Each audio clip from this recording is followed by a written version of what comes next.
Assalamualaikum warahmatullahi wabarakatuh. Perkenalkan nama saya Ananda Nasubing dengan NPM 2317051082. Di sini karena NPM saya 0-2, saya dapat tema mendiagnosa tingkat stres mahasiswa.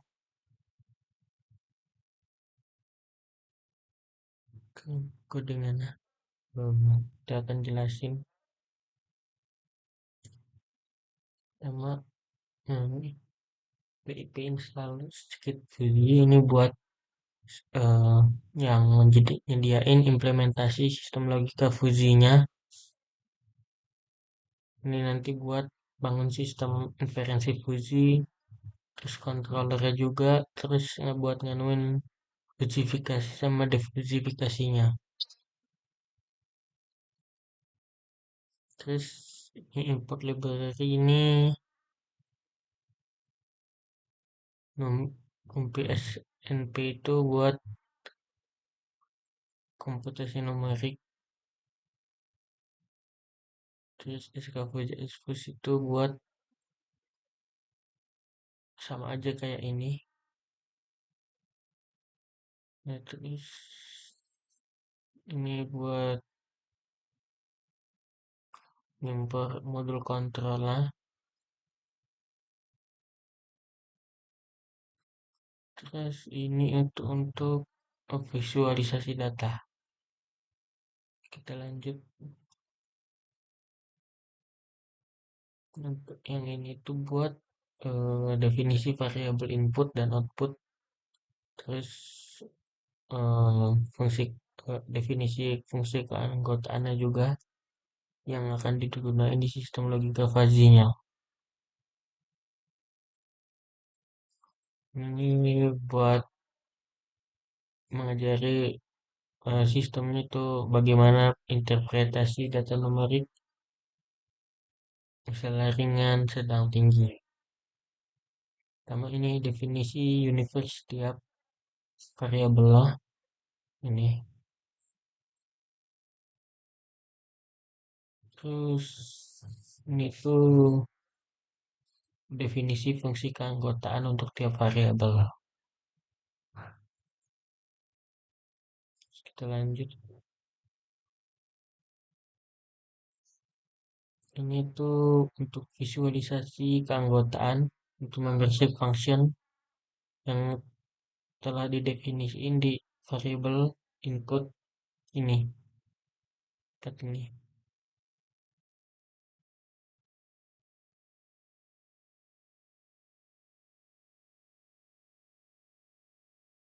AX ini kode ini tuh untuk plotting variabel dan fungsi keanggotaannya.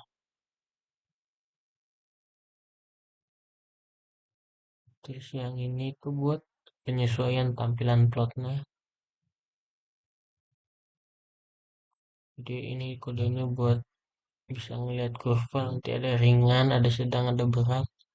Terus ada lihat bahwa musab atau nilai 3 itu memiliki derajat keanggotaan 0,5 dalam sedang dan 0,25 dalam ringan. Contoh itu ya. Nah ini jadi visualisasi plotnya. Nah ini untuk sistem logika fuzzy-nya untuk membuat aturan-aturan. Nah ini buat definisi aturan fuzzy-nya. Ini pakai rangkaian aturan if then yang merupakan dasar dari penalaran fuzzy.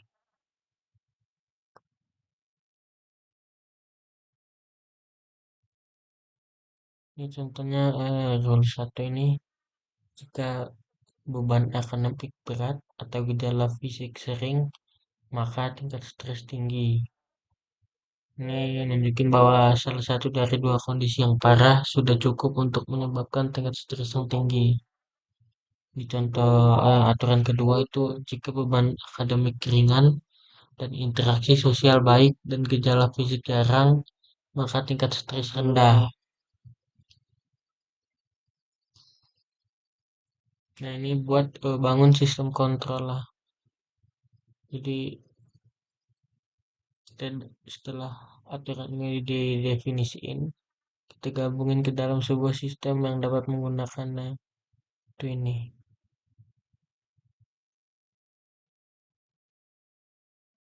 Oke, sekarang buatin ini untuk kode akhir.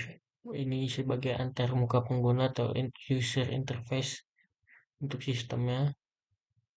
Ini buat pengguna itu bisa masukin data dan sistem memproses, kemudian menampilkan hasil diagnosa tingkat stresnya. Oh, ini sama ini itu buat pembuka dan input penggunanya. Terus ini tuh buat memberi input ke sistem fuzzy.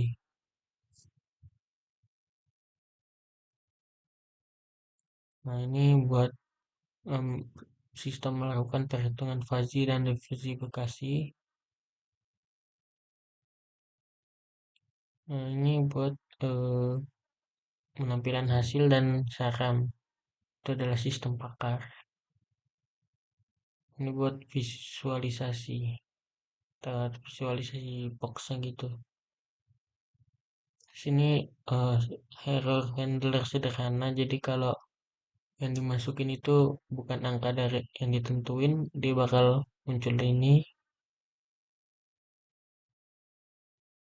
Nah, kalau ini tuh kalau ada kesalahan umum yang nanganin semua jenis kesalahan yang terjadi pas kode dijalanin, misalnya dia jadi nggak crash tiba-tiba, tuh bakal nampilin pesan ini.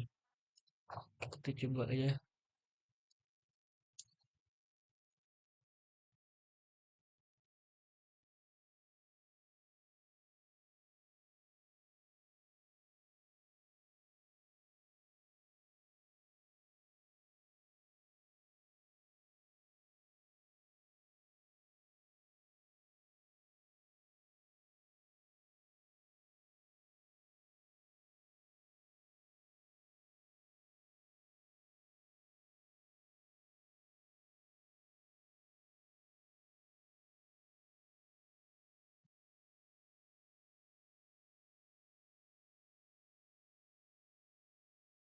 Sini kita masukin nilai inputnya, misalnya ininya 6.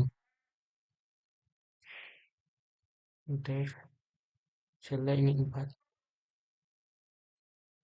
Misalnya 4. Nah, di sini ada hasil dari sistem pakarnya itu dia ngasih tahu tingkat stresnya, terus dia munculin ada box tingkat diagnosanya juga. Ini berarti ini tingkat stres kita itu ada di ini yang garis hitam ya. Oke, sekian penjelasannya. Terima kasih. Wassalamualaikum warahmatullahi wabarakatuh.